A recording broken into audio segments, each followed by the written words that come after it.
네, 오늘 하나님이 주신 장자권이라는 주제로 같이 말씀 나누기를 원합니다. 성경에서는 자주 형제 간의 갈등이 나오곤 합니다. 가인과 아벨, 이삭과 이스마엘의 갈등, 그다음에 오늘 보시게 될 야곱과 에서의 갈등, 또 탕자와 그의 형제 간의 갈등. 이렇게 이 갈등은 성경에서만 나오는 것이 아니라 사실 저희 삶 속에서도 인간의 삶 속에 사실 형제 간의 갈등은 빈번히 자주 일어나는 갈등입니다. 저도 어렸을 때 저희 가정이 이제 4남매거든요. 근데 저희 오빠가 첫째인데 몇 대 독자예요. 그래서 제가 피자를 먹을 수 있는 날, 치킨을 먹을 수 있는 날은 오빠가 먹고 싶은 날이 제가 치킨을 먹고 피자를 먹는 날이었어요. 그래서 제가 어렸을 때 막연하게 장자는 엄청난 사람인 거구나. 장자의 특권은 저런 거구나. 그렇게 되게 장자를 부러워했던 기억이 지금도 어렴풋이 납니다. 그렇게 이제 장자는 지금도 그렇게 귀하게 여기지만 당시에 오늘 말씀을 보셨던 이 당시에도 굉장히 중요하게 여겨졌던 권리였습니다. 예를 들어 출애굽기에서 하나님이 이스라엘 백성을 지칭하실 때 내 장자, 내 아들이라고 표현하시잖아요. 그리고 파라오에게 이스라엘 백성이 이제 출애굽할 때 뭐라고 명령하시냐면 너는 바로에게 이르기를 여호와의 말씀에 이스라엘은 내 아들 내 장자라 내가 내게 이르기를 내 아들을 보내주어 나를 섬기게 하라 하여도 내가 보내주기를 거절하니 내가 내 아들 내 장자를 죽이리라 하셨다 하라 하시니라. 이렇게 장자에 대한 이야기들이 성경에 굉장히 많이 나오고 중요하게 여겨집니다. 이스라엘 하나님이 선택하신 민족을 장자라고 표현하실 정도로 장자를 굉장히 귀하고 특별한 권리를 가진 자로 생각했던 거죠. 고대 근동 사회에서는 특별히 이제 부족 사회였고 족장 사회였기 때문에 그때 당시에는 외부로부터 자신을 보호할 수 있는 자신의 가정 그리고 자기의 모든 친인척을 보호할 수 있는 재산을 보호할 수 있는 것들은 남자가 보호할 수 있었고 특히나 장자는 그 대를 잇고 계속해서 이 명맥을 유지할 수 있는 그래서 그때도 이 장자에 대한 특권은 엄청났다고 적혀져 있습니다. 장자권, 장자의 권리, 장자의 명분 이런 것은 히브리어로 이제 베코라라고 하는데 그것은 아브라함에 의해 선택받았던 이스라엘 백성을 향한 하나님의 특별한 사랑과 관심을 표현하는 단어였습니다. 신약에서 예수님을 많은 형제들 중에 맏아들이라고 이제 표현하는 것들이 많이 나오는데요. 로마서, 히브리서에 나오는데 예수님도 장자의 신분으로 있다는 것을 확증해주는 이런 구절들도 많이 있습니다. 장자는 특별히 어떠한 이제 특권이 있었냐면 저희 오빠가 이제 피자, 치킨을 먹을 수 있었던 특권이 있던 것처럼 장자는 두 몫을 이제 받을 수 있는 특권이 있었어요. 그래서 원래 이게 그 생산물의 2배를 받을 수 있는 상속권이 있었던 거죠. 그래서 신명기 21장 17절에는 반드시 그 미움을 받는 자의 아들을 장자로 인정하여 자기의 소유에서 그에게는 2몫을 줄 것이니 그는 자기의 기력의 시작이라 장자의 권리가 그에게 있음이니라. 이렇게 기록되어져 있습니다. 또한 2배의 복을 받는 것도 뿐만 아니라 제일 먼저 기도를 받을 수 있는 영적 축복권도 장자에게 있었습니다. 그래서 창세기 27장 4절에는 내가 즐기는 별미를 만들어 내게로 가져와서 먹게 하여 내가 죽기 전에 내 마음껏 내게 축복하게 하라. 그래서 정말 먼저 기도 받을 수 있고 많은 생산량을 받을 수 있는 그래서 영적으로도 또 물질적으로도 많은 축복을 받을 수 있는 게 장자의 특권이었습니다. 오늘 본문으로 돌아가서 두 형제 간의 갈등은 사실 굉장히 유명한 사건이고 잘 알려진 사건이잖아요. 그래서 이 사건을 조금 다시 한번 조명하고 보기를 원하는데 두 형제는 에서와 야곱 간에 이제 갈등이 시작했는데 이 두 형제는 일란성 쌍둥이였어요. 그래서 에서는 굉장히 사나이 상남자 같은 스타일이었고 그에 반해 야곱은 굉장히 조용하고 차분한 성격이었습니다. 모습과 성격이 굉장히 상반되고 달랐던 거죠. 그래서 에서는 당시에 들이나 산으로 돌아다니면서 사냥을 하고 세상의 이치에 밝고 정세에 밝고 굉장히 잘 나가는 아마 아들이었던 것 같아요. 그러나 그에 반해 야곱은 조용하고 차분하고 집에 있기를 좋아하고 그렇게 세상에서 주목할 만한 저희로 치면 세상에 굉장히 잘 나가는 아들이 있는가 반면에 그에 반해 그렇게 잘 나갈 것 같지 않은 약간 장래가 촉망받는 아들인 에서에 반해 그렇지 않은 그냥 둘째 아들이 야곱이었던 것 같아요. 이 야곱과 에서의 갈등은 사실 어렸을 때부터 있었지만 점점 더 갈등이 커져가는데 이 갈등은 사실 우리 둘 사이가 그냥 좋지 않아서 너랑 나랑 자주 싸워서의 갈등이 아니라 부모님으로부터 시작된 갈등이었어요. 특별하게 부모님으로부터 시작된 갈등. 아버지는 에서를 너무 사랑했고, 왜냐하면 에서가 잡은 고기를 사랑하셨기 때문에 에서를 사랑했고, 그러나 어머니 리브가는 왜 야곱을 사랑했는지 정확하게 나와 있진 않아요. 그런데 아마 그냥 차분한 성격 때문에 내 아들을 사랑했을까, 이럴 수도 있겠지만 아마 리브가 어머니는 이 야곱을 향해서 그들이 복중에서 싸웠을 때 하나님이 이들에게 하셨던 약속을 기억하고 계셨던 것 같아요. 창세기 25장 23절에 여호와께서 그에게 이르시되 두 국민이 내 태중에 있구나. 두 민족이 내 복중에서부터 나누이리라. 이 족속이 저 족속보다 강하겠고 큰 자가 어린 자를 섬기리라 하셨더라 라고 적혀 있습니다. 아마 리브가는 그것을 마음에 담아두고 있었던 것 같아요. 그리고 자랄 때 에서보다 야곱에게 너는 하나님이 주신 장자권을 가질 사람이야. 너가 비록 첫째는 아니지만 하나님이 주신 복을 너는 누릴 사람이야. 아마 계속해서 야곱에게 얘기했을 거예요. 몰래 얘기했겠죠. 형이 듣지 않았을 때 너는 하나님이 너에게 특별한 말씀하셨어. 너는 크게 될 사람이야. 이렇게 얘기했고, 아마 에서는 아버지께로부터 너는 장자, 내 첫째 아들 이러면서 많은 사랑을 받았겠죠. 근데 야곱의 입장에서 이 상황을 봤을 때 야곱은 아마 절망적인 상황이었을 것 같아요. 어머니가 아무리 이렇게 얘기를 해도 실제로 하나님의 말씀이 내 삶 가운데 이루어질까? 하나님 말씀하신 그 복이 내가 받을 수 있을까? 왜냐하면 아버지도 너무너무 형을 사랑하고 형도 이 장자권을 가지고 있는데 어떻게 이 상황이 역전될 수 있을까? 야곱에게는 사실은 이 어머니가 아무리 어렸을 때부터 말씀을 하셨지만 이 야곱이 이 상황이 실제로 자기의 삶이 될 거라고 아마 예상하기 어려웠을 수도 있어요. 저는 사실 본문을 정확하게 다시 읽기 전까지만 해도 야곱이 에서의 장자권을 뺏었다, 도둑질했다 이렇게 생각했는데 이 본문을 다시 한번 공부하고 읽으면서 그게 아니라 야곱은 진짜 사모했던 마음이 있었구나, 그런 마음을 다시 한번 알게 됐어요. 그리고 아마 기회를 보다가 팥죽을 끓였겠죠. 만약에 팥죽을 끓여서 형에게 형 나한테 내가 팥죽을 주고 형이 나한테서 이 장자권을 살래? 이렇게 물었으면, 만약에 형이 그것을 듣고 화를 냈으면 에서는 정말 야곱은 실제로 하나님께 많이 실망하고 절망했을 거예요. 아, 형이 절대 팔 생각도 없는데, 나에게는 기회가 전혀 없는 건데 왜 하나님 그런 약속하셔가지고 왜 내 삶에 이루어지지 않는 이런 일들을 기대하게 하셨을까, 이렇게 원망했을 수 있죠. 그런데 어느 날 야곱이 기회를 보고 실제로 팥죽을 썼고 형이 들어왔을 때 형에게 묻는 거예요. 형, 내가 이 팥죽을 주면 형이 나에게 장자권을 팔래? 이것은 사실 우연이 아니라 계획했던 거겠죠. 그리고 실제로 한번 도전해봤던 것 같아요. 그런데 이 에서가 이 얘기를 듣고 화를 내지 않고 그래, 내가 이것을 먹고 지금 너에게 내 장자권을 팔게, 이렇게 얘기한 거예요. 듣기는 했지만, 알기는 했지만 에서에게 어떻게 보면 이 장자권은 알고 있는 거, 그냥 들었던 거, 실제로 어떠한 큰 복이 기다리고 있을지 그렇게 잘 모르는 거, 나에게 현실적으로 잘 다가오지 않는 그런 장자권이었던 것 같아요. 그리고 육적인 것, 순간적인 선택을 에서가 하게 되죠.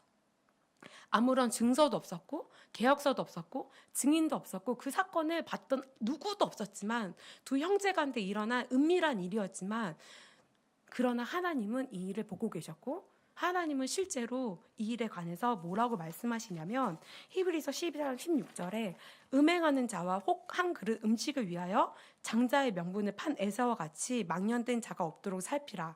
너희가 아는 바와 같이 그가 그 후에 축복을 이어받으려고 눈물을 흘리며 구하되 버림바가 되어 회개할 기회를 얻지 못하였느니라. 이렇게 망령되다 얘기하시는 거예요. 이제 제가 선교사가 너무 되고 싶어서 선교의 비전을 알게 되고, 이제 대학교를 졸업하고 이제 선교 단체에서 훈련을 받게 됐습니다.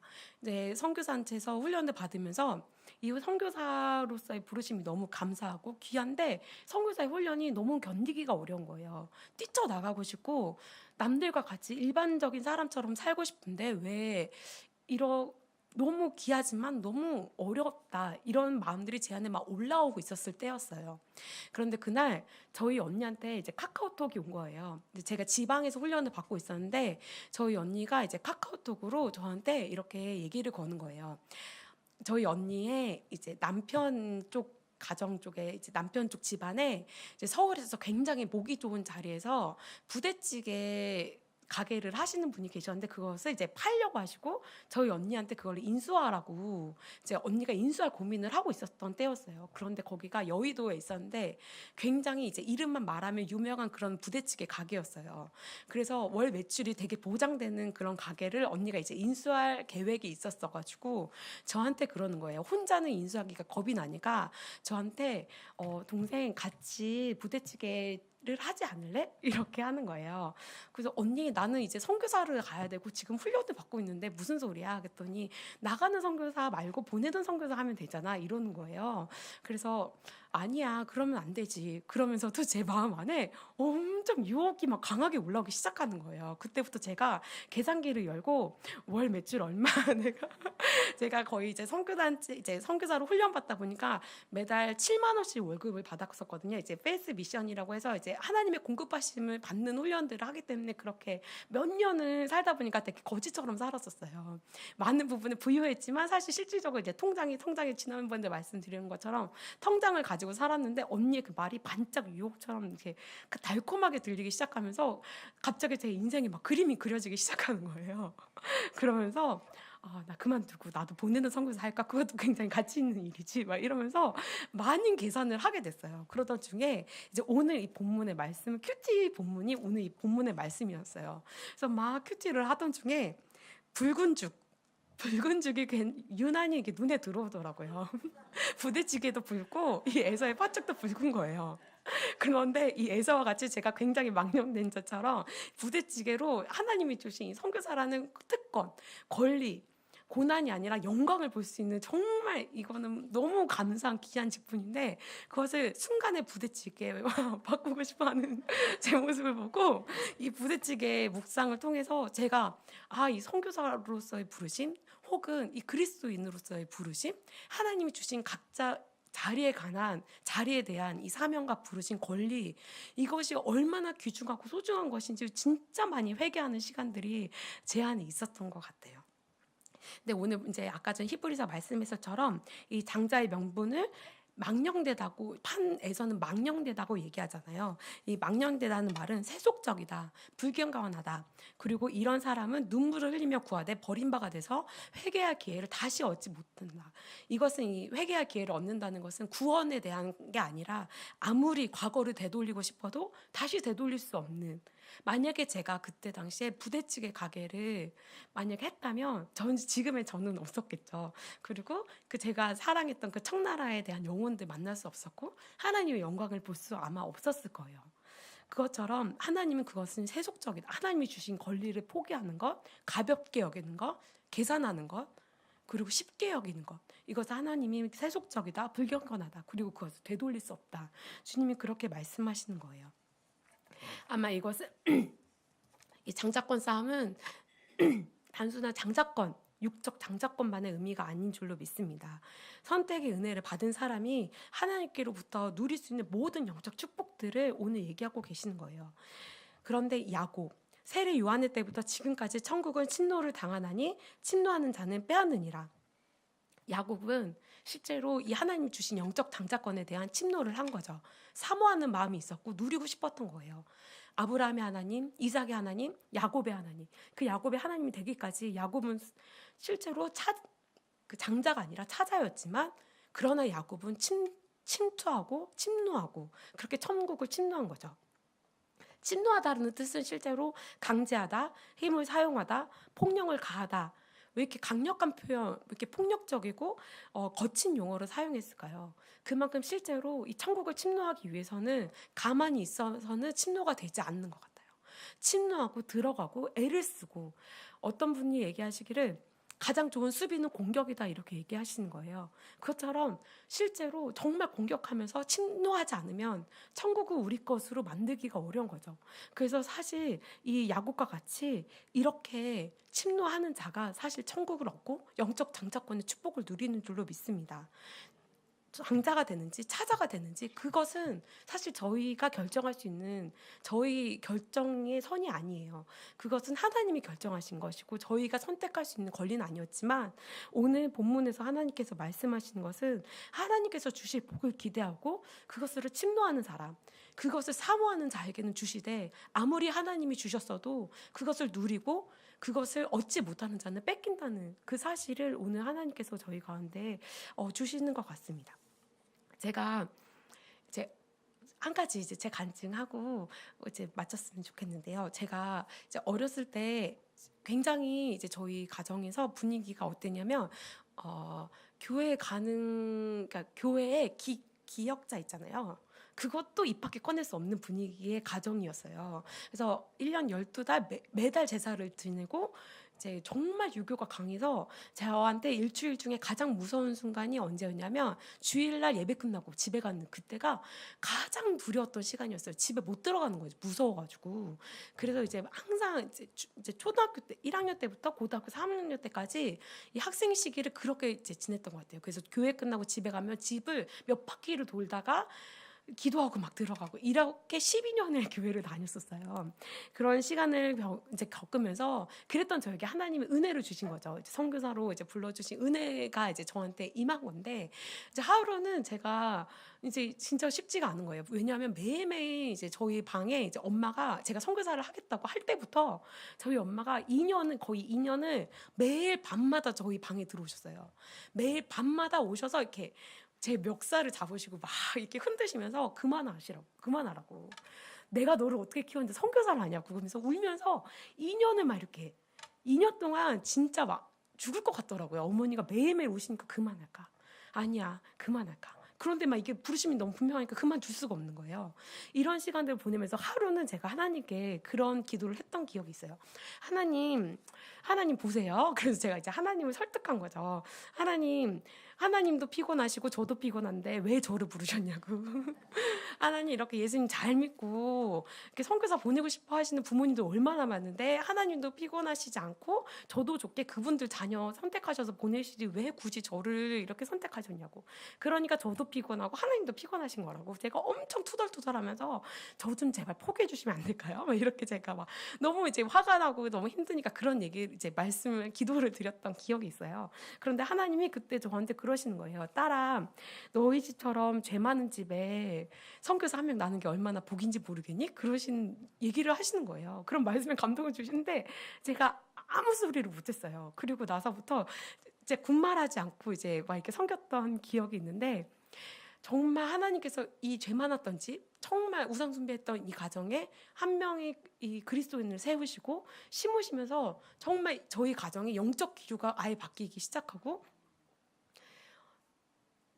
제가 파송받을 때 저희 아버지가 처음으로 교회를 오시기 시작했어요. 처음으로 교회를 나오시고 저희 어머니도 이후에 계속해서 이제 예수님 영접하시고 같이 말씀으로 기도하시고. 그래서 얼마 전에 제가 새벽 예배 이제 사회 성기로 왔을 때도 저희 아버지가 인천에서 저를 여기까지 데려다 주시는 거예요. 절대 그런 분이 아니시거든요. 절대 그런 분이 아니신데 정말 하나님께서 그렇게 저희 가정의 분위기, 영적인 분위기를 바꿔주시는데 정말 하나님 만약에 제가 그때 침노하지 않았다면 그냥 주저앉았다면 저에겐 남의 얘기였을 수 있을 것 같아요. 그러나 하나님께서 정말 저희에게 원하시는 것을 침노하는 자, 비록 우리의 상황과 환경이 하나님께서 주신 세팅된 상황이 그렇게 좋아 보이지 않은 영적 상황일지라도 하나님 앞에 침노하고 구하고 달려갈 때 하나님이 이 상황들을 바꾸시고 하나님의 나라가 가정 가운데, 삶 가운데, 구석구석 가운데 임하게 하시는 역사를 보게 하실 줄로 믿습니다.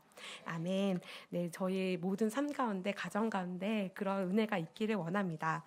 이 시간에 함께 기도했으면 좋겠습니다.